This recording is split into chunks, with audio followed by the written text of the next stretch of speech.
Nous sommes en novembre, il fait de plus en plus froid, les feuilles mortes tapissent le sol. Je pense que c'est le moment parfait pour vous proposer un voyage dans un royaume à l'automne éternel.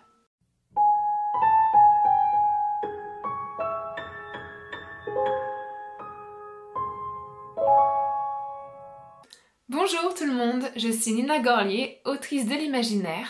Je vous souhaite la bienvenue sur ma chaîne À la croisée des plumes. Aujourd'hui, je vous propose la découverte d'un genre littéraire très spécifique, la catabase, à travers mon deuxième roman publié, La Mélodie des limbes. J'ai déjà fait d'autres vidéos de ce genre, par exemple je vous ai parlé de ma novella Miranda et son lien avec le Southern Gothic, et je vous ai également parlé de mon premier roman La Bête du Bois Perdu, qui est une sorte de revisite de contes en mode dark fairy tale, un conte un peu horrifique et glauque. Les formats avaient l'air de vous plaire, donc je vous propose la même chose avec La Mélodie des limbes. Et si vous voulez retrouver les autres vidéos, je vous les mets en description et aussi en haut. Comme pour les autres, le but de cette vidéo, c'est de vous parler de mes inspirations derrière l'écriture de ce roman, de creuser davantage un genre littéraire qui me fascine et de vous proposer également des recommandations de lecture et d'œuvres, de visionnage qui pourraient vous plaire si vous avez aimé La Mélodie des limbes et vice versa. Donc restez à la fin pour des recommandations culturelles. Voilà, et maintenant je vous propose de remonter le temps jusqu'en 2020, à l'époque où j'étais en train d'écrire La Mélodie des limbes. Elisabeth, si tu continues, tu vas mourir. Je suis déjà morte. Si elle continuait, son corps n'en sortirait pas indemne. Si elle échouait, à quoi bon se réveiller dans un monde où Frédéric n'existait plus? Elle se voyait déjà hanter ces bois de glace, devenir à son tour l'un de ces cauchemars nourris de regrets. Non, il n'y avait pas d'alternative. La jeune fille l'avait accepté dès qu'elle avait bu le poison de l'entrepasseur. Elle ne s'en rendait compte que maintenant. Célène renifla. D'un geste fébrile, elle essuya le rebord de ses cils. Au fond, je crois que ça l'a fait rire. Qui ça? L'entrepasseur? Elle voulut lui demander son véritable nom, mais elle savait déjà que Célène l'avait oublié, comme tous les autres. Peut-être était-ce plus facile à supporter. Ce royaume est le sien. Elle voit tout, le passé comme le présent. Elle nous observe en ce moment même et se moque de nous. Tout n'est qu'un jeu pour elle. Un jeu d'enfant. Combien de vies cette fillette avait-elle brisées? Combien de familles avait-elle séparées? La flamme de sa rancœur se raviva de plus belle, mais une fois de plus, Elisabeth avait l'impression de faire face à l'impossible.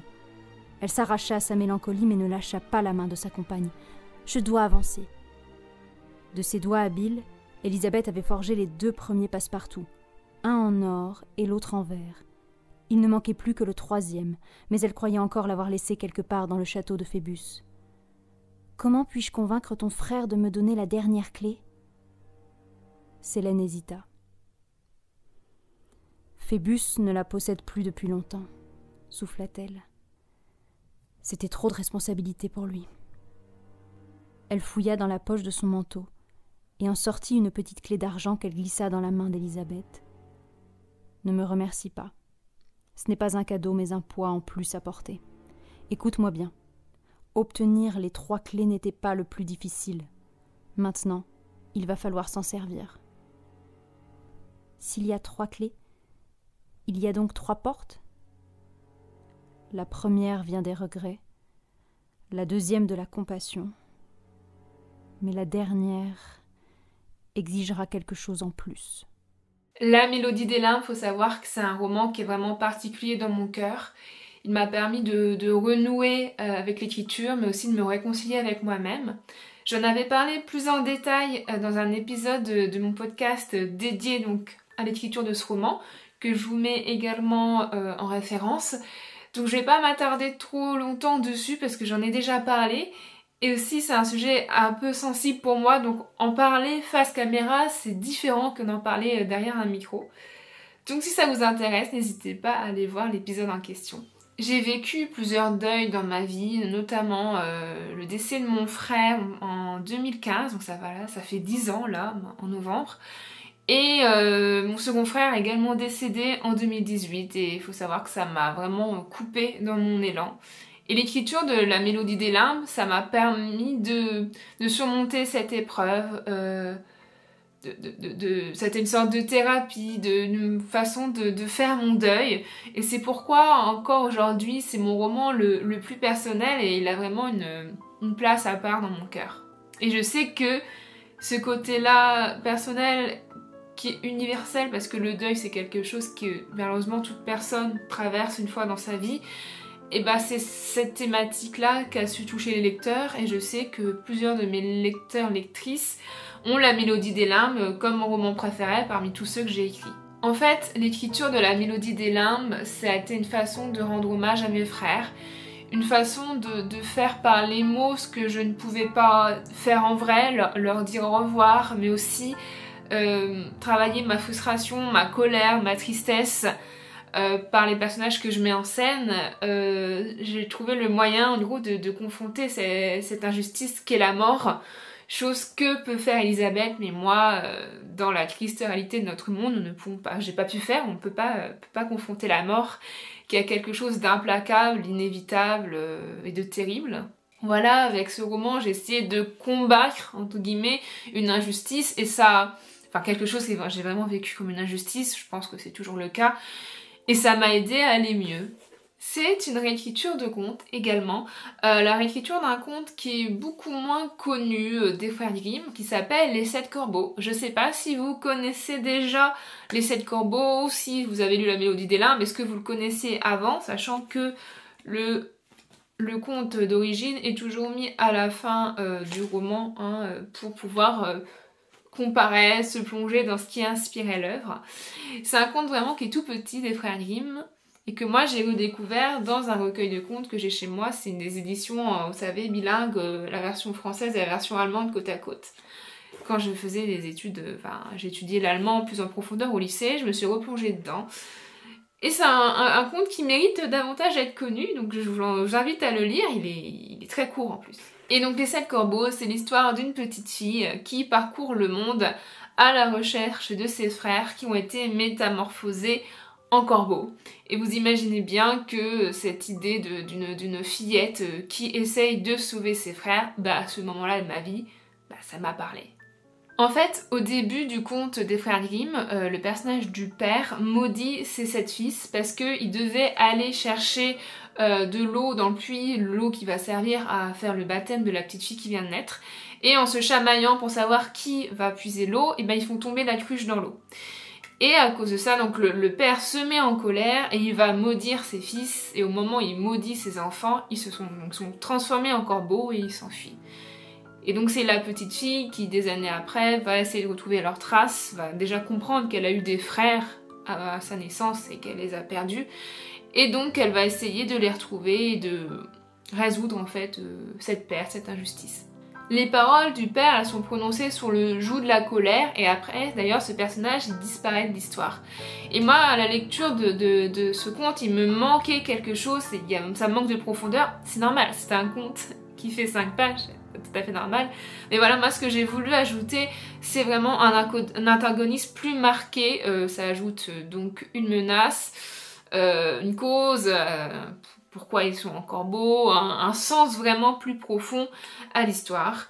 Et là, je vais devoir spoiler La Mélodie des limbes, même si c'est un élément qu'on comprend assez rapidement à la lecture, par ses thématiques, parce qu'elle met en scène, et puis de toute façon, je vais être obligée de l'aborder dans cette vidéo, puisqu'elle explique ce qu'est La Mélodie des limbes, ce qu'est une catabase, voilà. L'antagoniste que moi je voulais mettre en scène à travers ce roman, c'est la mort elle-même. La mort qui prend donc la forme d'un personnage physique qui parle, qui interagit avec les autres personnages, qui a l'apparence d'une petite fille albinos, une petite fille étrange, manipulatrice, cruelle, qui joue avec les âmes des vivants comme avec des poupées. Pour moi, le choix de mettre en scène la mort est évident. Déjà parce qu'il y a la présence des corbeaux dans le conte d'origine, et les corbeaux, dans certaines cultures, c'est des psychopompes. Alors c'est quoi ce mot un petit peu qui fait peur? Les psychopompes, en fait, ce sont des êtres, des créatures qui servent en quelque sorte de messagers ou de guides pour guider les âmes des morts vers l'au-delà. Et puis bien sûr, il y a mon rapport personnel à ce moment-là dans l'œuvre de Grimm. J'ai vu ça, j'ai vu ces choses à exploiter, parce qu'automatiquement, une petite fille qui cherche à sauver ses frères, moi à ce moment-là, j'avais envie de sauver mes frères de la mort, même si c'était impossible, c'était trop tard. Mais par procuration, je voulais tenter ça, puisque moi, c'est la mort qui m'a pris mes frères. C'est elle l'antagoniste qui nous a séparés. Et donc, à travers Elisabeth, ma protagoniste, j'ai voulu faire ce qui est impossible en vrai, j'ai voulu aller confronter la mort. Et donc, voilà, vous l'aurez compris, La Mélodie des Limbes, c'est l'histoire d'Elisabeth Branwen, une jeune fille qui est passionnée de musique et qui va descendre dans le royaume des Limbes pour retrouver, pour sauver, aller récupérer l'âme de son grand frère Frédéric, qui est prisonnier là-bas, prisonnier de la mort. Et donc, par ses caractéristiques, on peut dire que La Mélodie des Limbes, c'est une catabase.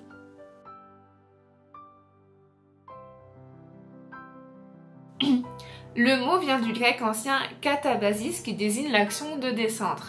Et comme son étymologie l'indique, c'est un type de récit qui nous vient de la Grèce antique, notamment des épopées. En fait, c'est quand le héros ou l'héroïne descend dans le royaume des morts qu'on appelle aussi les enfers. Et attention, je parle des enfers grecs. Là, il n'y a pas de notion et de bien et de mal comme il y a eu après coup. Là, dans les enfers grecs, c'est tout le monde va en bas. Et après, une fois en bas, ça dépend de ton comportement dans ta vie, comment tu t'es comporté, voilà. Donc tu es classé, rangé dans différents quartiers des enfers. Il y a les Champs-Élysées pour les héros, voilà, de la mythologie. Souvent les demi-dieux ils vont là-bas. Et à contrario, il y a le Tartare par exemple, qui est vraiment le pire endroit où il y a les pires tortures qui sont faites pour l'éternité. Il y a notamment ceux qui ont osé défier les dieux, c'est là-bas qu'on retrouve les titans par exemple. Et enfin, il y a les champs de l'Asphodèle, ça c'est pour tout le reste. Ceux qui ne vont pas aux Champs-Élysées, qui sont passés horribles, ceux qui sont passés horribles pour aller au Tartare. En gros, c'est les gens normaux, ceux qui se sont juste contentés de vivre, les autres quoi. Donc ça veut dire que je pense que la plupart d'entre nous, on irait dans les champs de l'Asphodèle. Les enfers sont gouvernés par Hadès et son épouse Perséphone. Alors attention, contrairement à ce qu'on pourrait croire, Hadès n'est pas le dieu de la mort, c'est Thanatos qui est l'incarnation de la mort. Hadès en fait c'est le dieu de la terre, du royaume souterrain. On a Zeus le ciel, Poséidon la mer, Hadès la terre. Donc royaume souterrain, est-ce qu'il contient donc les enfers? Lui en fait c'est le dieu, il règne sur l'endroit. Dans la mythologie grecque, il y a plusieurs personnages qui vont entrer en contact avec les enfers. Je pense notamment à Ulysse dans l'Odyssée, qui sous les conseils de Circé va faire un sacrifice d'un animal dont le sang en fait va faire remonter des âmes des morts des enfers qui vont remonter à lui, dont l'âme du divin Tirésias, puisque lui en tant que devin, il va pouvoir lui prodiguer les conseils qu'Ulysse a besoin pour rentrer enfin à Ithaque. Moi, je ne considère pas vraiment ça comme une catabase parce que c'est les morts qui remontent et pas Ulysse qui descend. Vous avez compris, catabase, descendre, il faut que le héros descende physiquement dans le royaume des morts. Donc il faut descendre aux enfers et il faut affronter plusieurs épreuves pour aller aux enfers, notamment le célèbre Cerbère qui garde son entrée. Et une fois en bas, il faut déjà survivre à sa confrontation avec les souverains des enfers, et après il faut en sortir, il faut remonter, parce que normalement c'est une allée simple pour les enfers. Donc les personnes qui ont réussi cet exploit, elles sont peu nombreuses. Je vais en citer quelques-unes qui sont plus ou moins connues. On peut commencer bien sûr avec Orphée, le célèbre poète, qui lui descend aux enfers pour rechercher l'âme de sa bien-aimée Eurydice.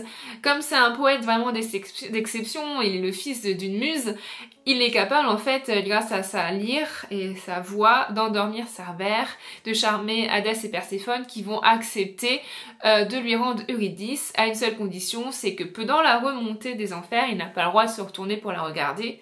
Vous connaissez certainement le mythe, vous savez comment ça se termine.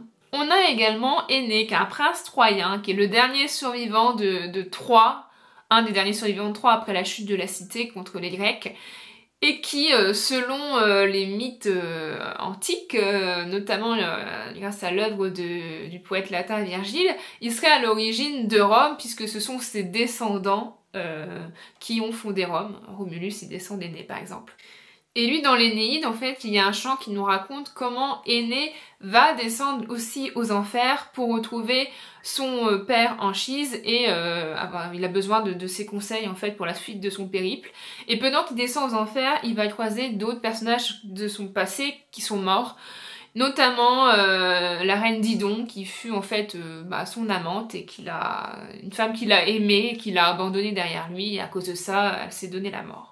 On a aussi Héraclès qui descend aux enfers, les 12 travaux d'Héraclès, ou Hercule comme la façon dont vous le connaissez.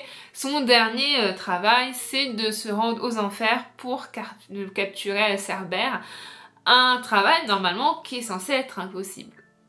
Et pendant sa visite aux enfers, il va croiser Thésée, un autre héros que vous connaissez peut-être, qui lui a réussi à descendre aux enfers, mais il n'a pas réussi à remonter. Pourquoi il venait de base? C'était pour enlever Perséphone. Voilà, c'est ce qu'on appelle l'hubris, essayer de s'en prendre à un dieu ou l'épouse d'un dieu, une déesse, enfin... Voilà. Donc en fait, lui et son ami, son compagnon sont restés coincés, et Héraclès arrive à sauver Thésée par contre.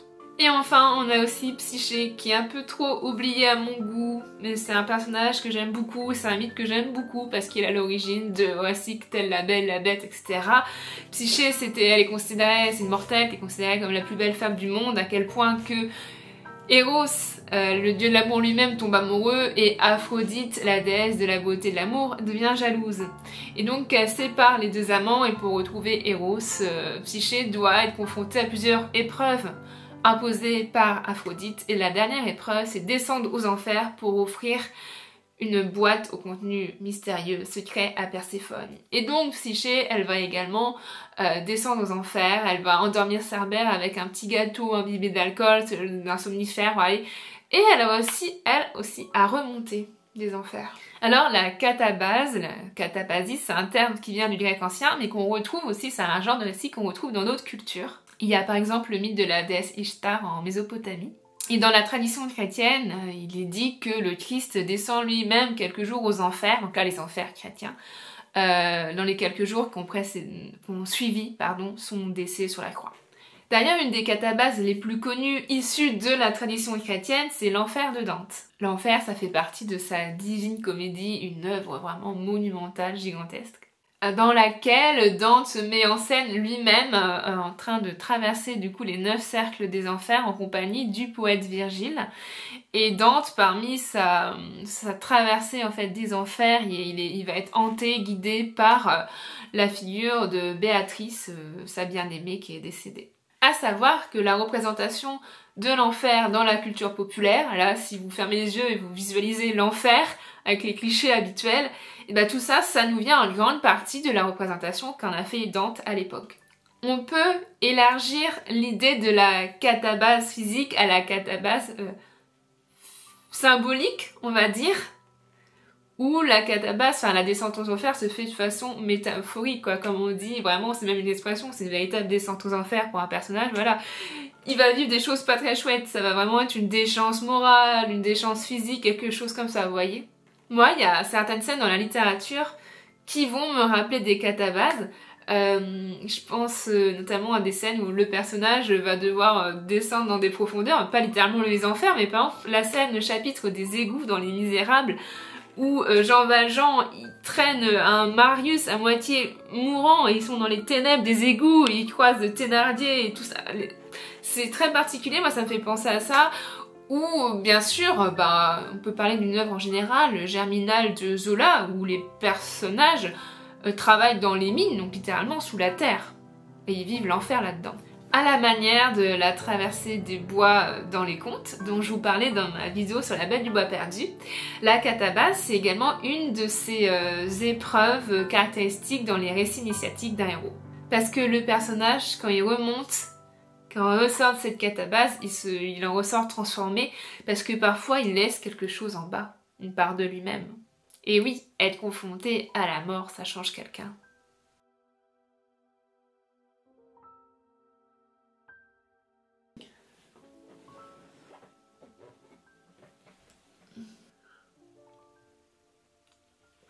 Petite pause boisson, thé.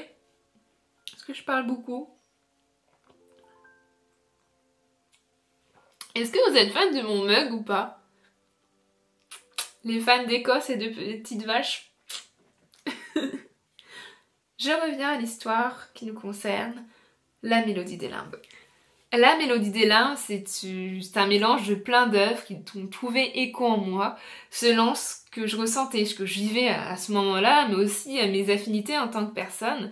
Donc c'est un mélange un peu de tout ça qui a donné ce bébé, ce livre. Et donc je voulais revenir un peu sur mes inspirations, parmi lesquelles on trouve par exemple ce que je vous ai déjà cité, toutes les catabases que je vous ai déjà présentées, notamment, enfin évidemment. Bien entendu, à la base de tout ça, il y a les 7 corbeaux, puisque c'est le conte que je réécris, mais pas que, il y a également ces variantes. Faut savoir que c'est souvent le cas dans les contes anciens, avant qu'ils soient fixés par des auteurs connus comme Grimm, Perrault, Andersen, ou plus tard par les studios Disney.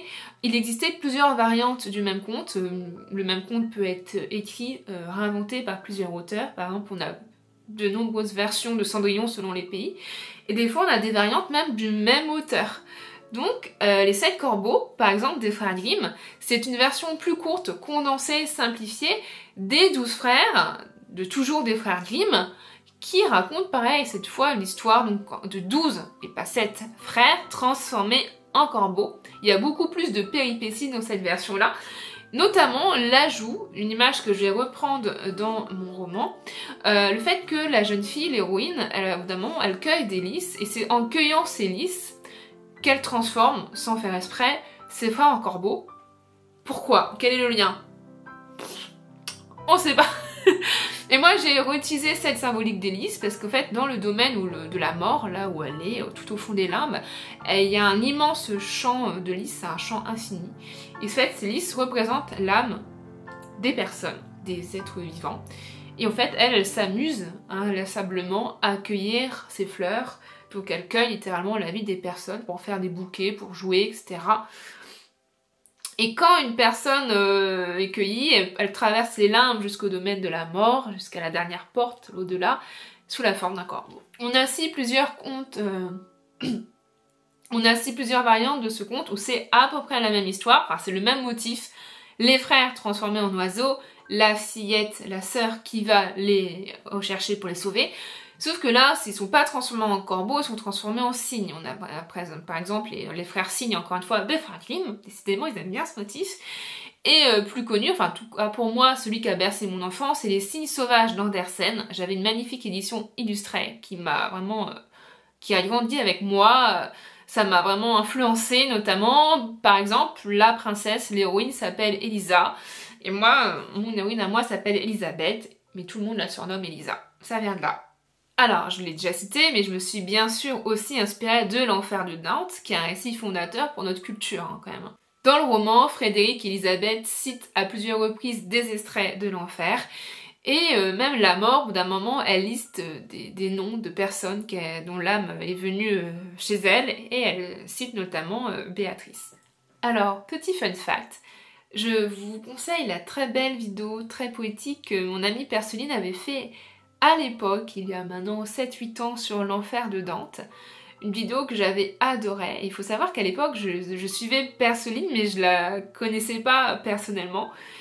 Et cette vidéo m'avait vraiment inspirée pour me lancer dans l'écriture de la Mélodie des limbes, pour cette ambiance poétique, etc. Renouer avec l'œuvre de Dante. Et ce qui est très touchant, très amusant, je trouve, maintenant, aujourd'hui, c'est que cette vidéo m'a inspirée pour le roman. Et le roman lui-même est devenu le roman préféré de Perceline parmi tous ceux qu'elle a lus de moi. Donc la boucle est bouclée, je trouve ça touchant. Je vous propose de revenir sur les limbes. C'est quoi cet endroit? Qu'est-ce qu'il représente? Parce que c'est quand même le titre de roman, la mélodie des limbes. Dans les religions monothéistes, les limbes c'est souvent l'entre-deux, la zone de transit entre l'enfer et le paradis, entre la vie et la mort, ce genre de choses.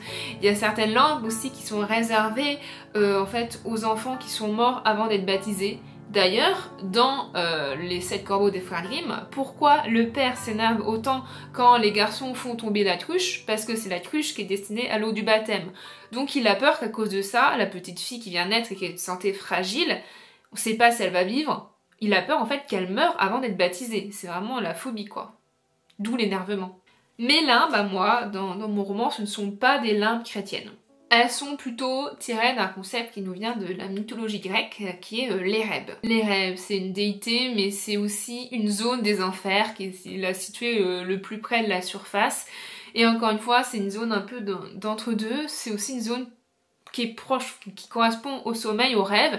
C'est cet endroit que les rêveurs visitent pendant la nuit. On va avoir cette transition du sommeil vers la mort qu'on le retrouve dans mon roman. Elisabeth elle-même, qui est une rêveuse lucide, pendant la nuit, elle visite les limbes sans vraiment le savoir, et quand elle va y aller de son plein gré, vraiment s'y enfoncer de plus en plus pour retrouver Frédéric, son frère, là elle va se rapprocher de plus en plus de la mort, des centres symboliques et physiques, et donc elle va de plus en plus prendre le risque de ne plus se réveiller. Si vous jouez aux jeux vidéo, vous connaissez peut-être le jeu vidéo Limbo qui a commencé à avoir quelques années maintenant. Qu'un jeu vidéo, le concept assez simple, on suit la silhouette d'un petit garçon à travers un monde étrange. C'est jamais dit clairement que c'est des limbes, mais Limbo, ça s'appelle Limbo le titre qui veut dire limbe en anglais. Et donc il y a des théories comme quoi il descend, il traverse lui-même en fait ces limbes, ce royaume étrange avec ces silhouettes, ces ombres qui font un peu peur, pour retrouver sa petite sœur. Donc on a encore en fait un écho, et moi j'ai pas joué personnellement parce qu'il y a des araignées dedans, je peux pas. Mais j'avais regardé, j'avais visualisé des let's play à l'époque, et l'ambiance particulière m'a aussi inspirée par cette idée de limbe. Et donc je vais vous parler plus en détail de l'ambiance dans mes limbes à moi. J'ai choisi de les représenter, alors on le voit sur la couverture, au ton, à l'ambiance. C'est un royaume sur lequel règne la mort, un royaume à l'automne éternel. Alors le choix de cette saison me semblait évident. Je trouvais que ça allait très bien avec l'esthétique du roman, parce que l'automne, voilà, c'est les feuilles mortes, c'est la température qui refroidit, c'est la transition entre la vie et une sorte de mort de la nature.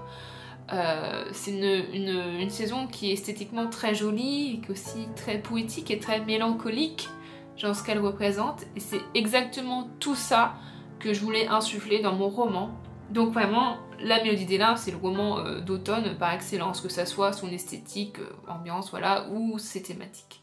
L'ambiance de La Mélodie des limbes m'a aussi été inspirée par La Forêt de l'étrange, en VO Over the Garden Wall. Et si vous suivez ma chaîne et mes autres vidéos, vous savez que j'en ai déjà parlé dans ma vidéo sur La Belle du Bois perdu. Ouais, je sais, j'insiste dessus, mais que voulez-vous, mes œuvres sont écrites par la même autrice, donc elles se font écho. Et Over the Garden Wall, c'est une œuvre qui m'a vraiment influencée et marquée, donc c'est pour ça qu'on la revoit dans plusieurs de mes romans. Et c'est la série automnale par excellence. Vraiment, c'est vraiment la petite série qu'on visualise à chaque automne, en octobre-novembre, qui doudou sans être doudou, parce qu'elle est vraiment étrange, un peu différente parfois, et surtout très mélancolique. Et encore une fois, c'est cette mélancolie poétique automnale que je recherchais dans La Mélodie des limbes. Et il faut savoir que tout est lié, parce que il y a des théories très intéressantes. J'avais vu une vidéo, si je la retrouve, je vous la mettrai en référence, qui analyse Over the Garden Wall comme une revisite libre de l'enfer de Dante. J'ai cité d'autres inspirations pour La Mélodie des limbes. Il y a, peut-être que vous l'avez remarqué parce que l'ambiance peut y faire penser, et il y a Alice au Pays des Merveilles ou des œuvres de Miyazaki. Alors Alice, Elisabeth, c'est un peu une Alice Liddell, parce que Elisabeth, elle va suivre le corbeau blanc qui la hante depuis l'enfance et qui la guide un peu, ou qui la piège dans les limbes, à la manière qu'Alice, elle, va suivre le lapin blanc jusqu'au Pays des Merveilles, dans le terrier. Il y a une chute aussi. Et il y a aussi cette ambiguïté rêve ou pas rêve. Et il y a un peu ça aussi dans Le Voyage de Chihiro de Miyazaki, qui est un roman. C'est un roman de base, mais c'est surtout un film qui est très connu, que j'aime beaucoup, qui m'a marqué, qui m'a faisait un peu peur quand j'étais petite. C'est un peu le Alice des Merveilles japonais, je trouve. Et je voulais vraiment cette ambiance-là. Faut savoir que Miyazaki, dans son œuvre, m'a beaucoup inspirée, et j'ai toujours dit que dans un monde rêvé, j'aimerais bien, on peut rêver, voilà, ne me jugez pas. Pour moi, si quelqu'un devait adapter La Mélodie des limbes en film, ça serait Miyazaki, mon réalisateur préféré. Je trouve que l'esthétique fait écho. On a Frédéric qui est transformé en garçon corbeau, un peu à la façon de Haourou dans le château ambulant. Puis ce côté vraiment très étrange quand Elisabeth déambule dans le château de Phébus où elle est prisonnière. Elle rencontre des personnages étranges, burlesques, vraiment qui font penser à ceux qu'on voit au Pays des Merveilles ou dans les bains dans Chihiro. Non, franchement, et plus récemment, bon ça il est sorti après la sortie de La Mélodie des Larmes, mais Le Garçon et le Héron de Miyazaki, encore une fois, c'est exactement ce genre de récit, ce genre d'ambiance que j'ai voulu faire avec La Mélodie des Larmes. Donc, je le reciterai pas forcément à la fin de la vidéo dans un instant, mais ça fait partie des recommandations, si vous aimez La Mélodie des Larmes, ou vice versa, c'est les œuvres-là de Miyazaki, évidemment. Je vais citer là d'autres références. Je vais passer en revue plus rapidement parce qu'elle s'éloigne de la thématique de la catabase, la descente dans le royaume des morts, qui est un peu le point central de cette vidéo. Mais dans les inspirations que j'ai eues pour La Mélodie des Limbes, il y a notamment les vies de Elisabeth d'Autriche, l'impératrice Sissi, et son cousin Ludwig de Bavière. J'ai fait un vlog cet été que je vous mets encore également en lien en Bavière sur les traces de Louis de Bavière, qui est un personnage qui me fascine autant que sa cousine Elisabeth. Et ils m'ont tous deux, par leur vie, ce qu'ils représentent, tout le mythe qu'il y a autour de ces personnes réelles qui sont devenues des personnages. Tout ça, ça m'a influencé pour Phébus et Célène et aussi Elisabeth elle-même. D'ailleurs, le prénom Elisabeth n'est pas choisi de façon anodine, hein, vous avez compris. Mais également l'esthétique du roman. Là, vous voyez derrière... Hop, attendez. J'ai toujours mal. Ici. On voit le Neuschwanstein, un tableau de Neuschwanstein en mode automnal, avec mes 7 corbeaux autour. C'est un hommage, vraiment, le Neuschwanstein, le château de Louis de Bavière, m'a inspiré pour la demeure de Phébus qui flotte au milieu des nuages et au milieu de ces forêts d'automne. Voilà, cette esthétique est très chère à mon cœur et on la retrouve dedans avec cet excès de dorure, parce que Phébus, qui est inspiré du personnage du soleil qu'on voit dans les 7 corbeaux, et Célène, qui est inspirée du personnage de la lune, encore une fois. Je suis pas foulée pour les noms si vous avez des références mythologiques. Phébus c'est littéralement le soleil, donc c'est un mélange entre le roi soleil et Ludwig de Bavière. Si vous avez la chance de visiter ces châteaux, je peux pas vous mettre d'image de l'intérieur parce que malheureusement c'était interdit de prendre des photos. Si vous avez la chance d'aller en Bavière visiter ces châteaux, je n'avais... Même moi quand j'ai écrit La Mélodie des Limbes des années avant d'aller en Bavière, j'imaginais quelque chose, un excès de dorure, de pierreries, de miroirs. Et même en ayant imaginé cela dans l'excès, je m'attendais pas à que ça soit à ce point-là quand je l'ai vu en vrai. Vraiment, la réalité avait dépassé mon imagination. Mais vraiment, voilà. Je vais refermer la parenthèse pour pas trop m'attarder. Donc encore une fois, je vous invite à aller voir mon vlog sur la Bavière si ça vous intéresse. Et je vais également vous parler... Ah oui, et aussi dans les œuvres, etc. Alors, il dure 3 heures au moins. Le film Ludwig ou le crépuscule des dieux de Visconti qui retrace la vie de Louis II de Bavière et il y a des apparitions d'Elisabeth d'Autriche. Ce film qui est une grande fresque mélancolique sur un homme pas adapté dans son temps et sa fonction m'a également inspiré La Mélodie des Limbes. Et d'ailleurs, je sais pas si on la voit d'ici, hop, là-bas, tout en haut, il y a une rose. Et vous avez vu ma vidéo sur mes bibliothèques, vous savez que c'est une rose qui vient du décor du film de Visconti qui date des années 70. Voilà, à quel point on est... Cette œuvre me marque, voilà, m'inspire. Et sinon, pour passer en revue rapidement, le film Crimson Peak de Guillermo del Toro, que j'aime beaucoup, beaucoup, qui esthétiquement m'influence beaucoup dans mes œuvres, notamment le projet que je suis en train d'écrire. Mais là, c'est plus la bande son, la bande originale du film, qui était celle que j'écoutais quand j'écrivais La Mélodie des Limbes. Pour moi, la bande originale de mon roman, c'est celle de Crimson Peak.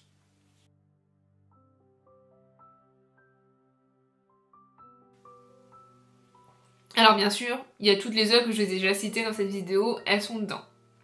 Ensuite, je vais vous présenter, allez, 3 catabases, évidemment, puisque La Mélodie des Limbes est une catabase. Je me répète, mais il y a l'Enfer de Dante. Alors je comprends que c'est un poème monumental très long, donc si vous voulez le découvrir sans avoir trop peur, vous pouvez vous pencher sur cette magnifique adaptation graphique de Paul et Gaëtan Brizzi. Elle est magnifique, c'est plutôt condensé, mais ça reprend les principaux éléments et c'est inspiré en fait, les graphistes sont inspirés des gravures que Gustave Adoret a lui-même fait pour illustrer cette œuvre. Voilà, pour montrer à quel point c'est sublime et à la fois grotesque et étrange et terrifiant. Voilà. Ça ressemble à ça les planches. Et donc c'est le parcours de Dante et Virgile aux enfers. C'est vraiment magnifique. Ensuite, alors je ne l'ai pas encore lu, je vais le lire très bientôt, mais je pensais pas faire la vidéo en décembre, ça avait plus de sens pour moi. Donc c'est une de mes prochaines lectures, c'est Catabasis de F. Kwang. Alors pour le coup, c'est dans le titre. C'est une catabase, c'est le titre. Où on est sur une sorte de Dark Academia mêlée à la catabase, puisqu'en fait on va suivre une étudiante qui va descendre aux enfers pour récupérer en fait l'âme de son professeur parce qu'elle en a besoin de lui. Il est mort avant qu'il puisse l'aider pour sa thèse ou quelque chose comme ça. Et elle va être accompagnée par son rival académique. Moi j'adore les histoires de rivaux. Voilà, et je l'ai pas encore lu. Je suis assez confiante parce que j'adore tout ce que j'ai lu de R.F. Kwang pour l'instant. Et voilà. Donc je vous le conseille, même si je l'ai pas encore lu, je prends un pari, peut-être risqué, je ne sais pas, mais en tout cas c'est une catabase. Et enfin, dernière catabase francophone. Bien sûr, je ne pouvais pas passer à côté des larmes de l'asphodèle de ma chère Nora Lake, qui est une réécriture aux éditions Hurlevent, une réécriture du mythe d'Orphée Eurydice d'une façon très intelligente, très touchante, très belle, très poétique, qui propose une interprétation du mythe que je n'avais jamais lu ailleurs encore. C'est assez inédit, donc pour ça a l'air encore plus intéressant. Donc voilà, et c'est francophone. Cocorico. Je vais maintenant vous parler d'œuvres dont l'ambiance, la thématique, l'esthétique peut évoquer celle de la Mélodie des Limbes. Alors par exemple, toujours en roman francophone, on a le roman Ereb de Rosen Iliano que j'ai dans cette magnifique édition reliée. Ereb, si vous avez suivi la vidéo, j'en ai déjà parlé, c'est cet entre-deux, ce pays des rêves, et c'est exactement ce qui se passe dans Ereb. En fait, on va suivre deux rêveurs, d'ailleurs, l'héroïne s'appelle Lisbeth, vous voyez, il y a des échos, c'est drôle, j'ai lu 2-3 ans après la Mélodie des Limbes, et je me suis dit, waouh, c'est... L'âme de ce roman me fait penser au mien, et c'est intéressant. Alors on est plutôt sur un hiver éternel plutôt qu'un automne éternel, mais on est vraiment dans une dimension entre les rêves où deux rêveurs vont se rencontrer et ça va être une guerre entre deux familles de rêveurs pour prendre le contrôle de ce monde, en fait, ce royaume. Et c'est vraiment très poétique, lent, contemplatif sur les rêves et tout ça. C'était une très belle ambiance. Donc si vous aimez ce côté automne rêveur de la Mélodie des Limbes, vous l'aurez ici également. Je vais parler de 3 films. On a le film Labyrinthe avec... Alors, pas celui avec qui court là, la dystopie. Non, le film Labyrinthe avec David Bowie, que vous pouvez découvrir en film ou également en roman. Il y a une adaptation sous forme de roman qui existe. D'ailleurs, de base, c'est celle-là que j'avais mis dans mes recommandations pour la Mélodie des Limbes. Mais voyez le film aussi. Alors, c'est plus un côté... plus fantasy parce qu'il y a des gobelins et tout dedans, mais l'ambiance peut vous évoquer celle-ci. Et il y a également le film Tideland de Terry Gilliam, un des anciens du Monty Python. Terry Gilliam qui avait également fait Les Frères Grimm que j'avais recommandé dans ma vidéo sur La Bête du Bois Perdu. Voilà, donc il propose des ambiances qui font écho, qui me parlent, voilà, qui m'attirent. Donc voilà, ambiance très particulière aussi, où on suit une petite fille un peu particulière à la manière d'Elisabeth. Et bien sûr, je vais revenir à Guillermo del Toro, même si on est encore sur le côté plutôt merveilleux Dark Fairy Tale, mais le labyrinthe de Pan.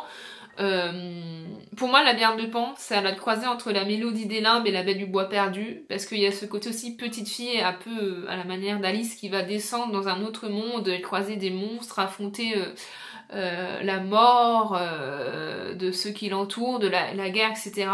C'est très poétique, très violent aussi, il y a des scènes assez violentes qui m'ont marqué.